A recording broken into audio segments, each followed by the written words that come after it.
כייחודיות הבית ספרית שלו, והיזמות באה לידי ביטוי בשלושה תחומים: יזמות חברתית קהילתית ולימודית. בית הספר מחנך ליזמות בכל תחומי החיים, תוך נתן דגש על אינטליגנציות שונות, מצוינות והעצמה אישית.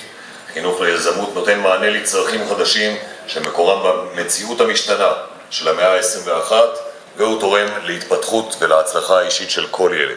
מבית הספר הגיעו אלינו יונתן דורון, יושב ראש מועצת התלמידים. אתם רואים אותם שם? קצת חשוכים. וניתי הראל, ושניהם יספרו לנו קצת על החוויות שלהם כתלמידי כיתה ו' בבית ספר שרק התחיל בתהליכי פיתוח הייחודיות במסגרת מרחבי החינוך. אז בואו קודם תסבירו לנו. אני רוצה לשתף אתכם בחוויה שהייתה לי בתחילת השנה. הקבוצה ואני התחלנו בתהליך של בניית מצגת בנושא היזמות שלנו, שהיה נושא היכל החוכמה. יוזמה שמקדם ראש העיר שלנו, מר צבי גוברי, שמטרתה לעודד תיירות בעיר יבנה. כי בינינו, מי בא לנפוש ביבנה? בהתחלה, כל אחד מחברי הקבוצה הביא את הרעיון שלו ומה הוא רואה לנכון.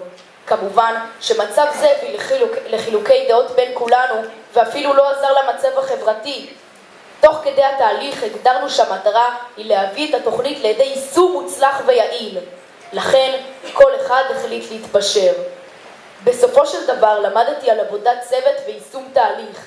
הבנתי שהדרך חשובה לא פחות מהמטרה.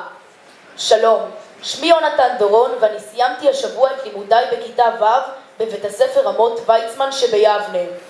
באתי לספר לכם על המפגש הראשון שלי ועל התהליך שעברתי בכל מה שקשור לייחודיות בבית הספר, היזמות. אומרים עלינו שאנחנו דור שמחפש סיפוקים מהירים, שחושב שאפשר להשיג הכל בלחיצת כפתור. בתהליך הזה הבנתי שזה לא באמת כך בחיים האמיתיים. הבנתי שבכדי שהיוזמה תצא לפועל, אני חייב לקחת צעד קדימה, או כמו שאומרים בבית ספרנו, לקחת יוזמה. לא לחכות שהכל יסתדר מעצמו, אלא להחליט שאני זה שצריך להבין ולגרום לדברים לקרות. במהלך התוכנית הבנתי שמתפתחים אצלי תהליכים של האדם היוזם, אדם רענן המפתח עצמו כל הזמן, חדשני, סקרן, שחייב לדעת כיצד לשתף פעולה, לקחת אחריות, כי אחרת המיזם לא יתקדם. הבנתי שהכלים שאני רוכש היום יעזרו לי בעתיד, ואף שמים אותי במקום גבוה יחסית לילדים אחרים בגילי. בכיתה ד' למדנו איך להכין טבלאות, ובכיתה ו' למדנו כיצד לבנות מצגות. כלומר, להבין שהשימוש במחשב הוא לא רק בשביל משחקים, פייסבוק וכדומה. אסיים ואומר כי ערך מוסף ולא פחות חשוב הוא ההנאה שבתוכנית, ואני יכול ללא ספק לומר שנהניתי.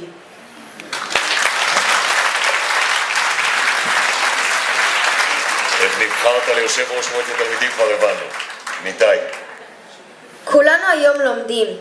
אנחנו בתור ילדים, קמתם פעם ילד שעומד בפני מבוגר ואומר שהוא נהנה מצורת הלמידה? היום תוכלו לומר שכן. אני כאן בכדי לספר לכם על חוויית הלמידה ומשמעות המעורבות בחיי החברה והקהילה. בנושא זה הבנו שיש צורך לתרום ולקדם אוכלוסיות שונות. כולנו מבינים את זה. השאלה, מה עושים בנידון? אנחנו הילדים, המורים וההורים, יזמנו פרויקט למען הקהילה, בו רצינו לתרום לעמותת חיים, ילדים חולי סרטן. הפקנו הפנינג גדול וחגיגי בבית הספר, ושיווקנו את האירוע בכל בתי הספר. אחותו? אם בכיתה ד', כמו שאמרתי, למדנו איך להכין טבלאות, ובכיתה ו' למדנו איך לבנות מצגות, אז אנחנו עכשיו לומדים איך להסתדר בחיים האמיתיים.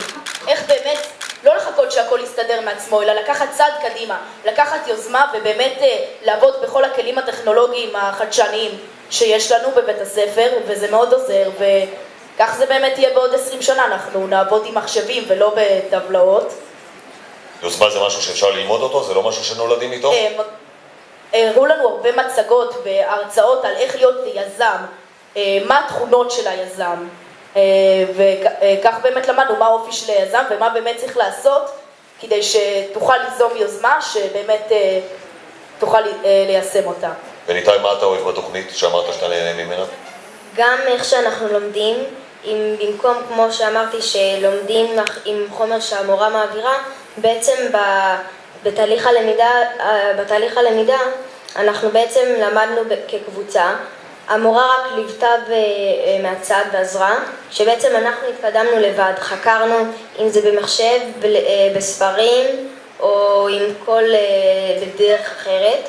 וגם, כמו שאמרתי פה, אני בעצמי הבנתי שבתהליך הזה אני גיליתי שצריך לקחת אחריות על עצמך וגם אחריות על הקבוצה. אתה יכול לעזר באחרים, אבל אתה גם צריך לדעת להסתדר לבד. טוב, כל התלמידים כמוכם, ואני רק רוצה להודות למנהלת בית הספר שלנו, עמליה סוויסה, על כל התמיכה והאהבה שהיא נתנה לנו בתהליך הזה, אז תודה רבה. תודה ליונתן דורון ולניתאי הראל, ויש לנו עוד צמד.